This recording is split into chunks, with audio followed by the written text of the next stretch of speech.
Hola, ¿cómo están?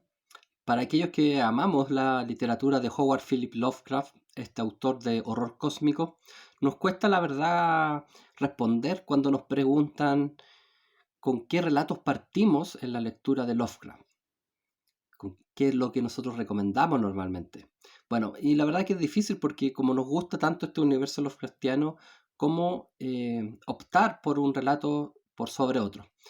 Yo me he puesto a pensar en aquello y creo que, al menos a mi juicio, tres relatos son fundamentales para saber si te va a gustar o no Lovecraft. Si lees estos relatos y te gustan, lo más posible que continúes leyendo a Lovecraft, pero si no te gusta uno o dos de estos es difícil que siga, porque tiene su estilo propio, tiene su forma de escribir incluso muy propia, y hay cosas que a otras personas no les gustan de Lovecraft. Entonces hay que eh, ver bien si realmente te gusta el estilo Lovecraftiano.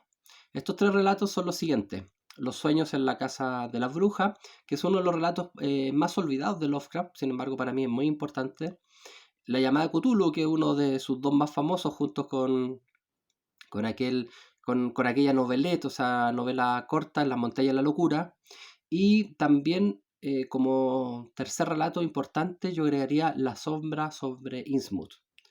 Hay quizás relatos que pueden ser para algunos más interesantes o más importantes, pero a mi juicio estos tres resumen muy bien lo más importante de la narrativa Lovecraftiana, es decir, lo que se vincula al horror cósmico y que hacen una, una buena mezcla entre las ideas Lovecraftianas y su forma de escribir, que como yo señalé, a algunas personas no les gusta porque es excesiva en los adjetivos, o sea, es sobreadjetivada, a veces es redundante, a veces guía demasiado al horror, pero bueno, son cosas subjetivas. En el fondo, eh, quiero partir con estos tres relatos porque me parecen como muy característicos de Lovecraft.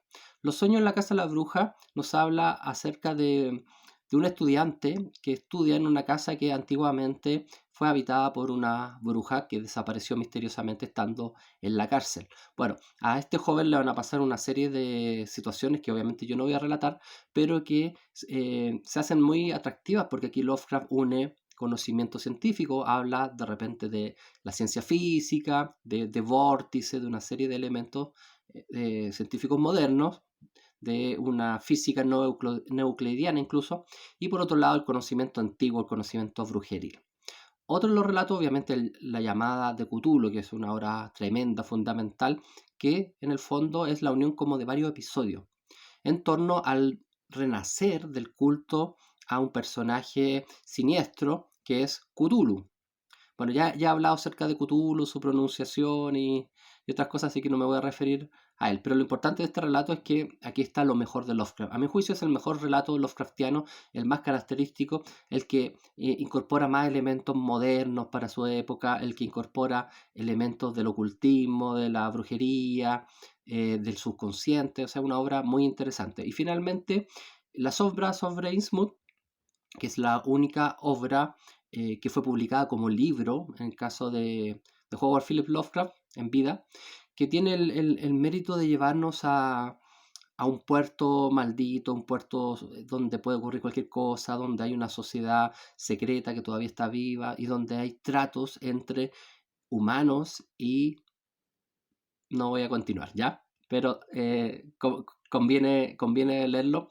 Y aquí encontramos ya todos los conceptos Lovecraftianos junto con la llamada Cthulhu y también el primer relato que señalé. Entonces, en el fondo son tres maneras interesantes de acercarse a la literatura de Lovecraft: la llamada de Cthulhu, la sombra sobre Innsmouth y los sueños en la casa de la bruja. A ver qué tal. Opinen ustedes cuáles son sus tres relatos favoritos o cuáles son los tres relatos que ustedes le recomendarían a sus amigos por el cual comenzar a leer a Lovecraft.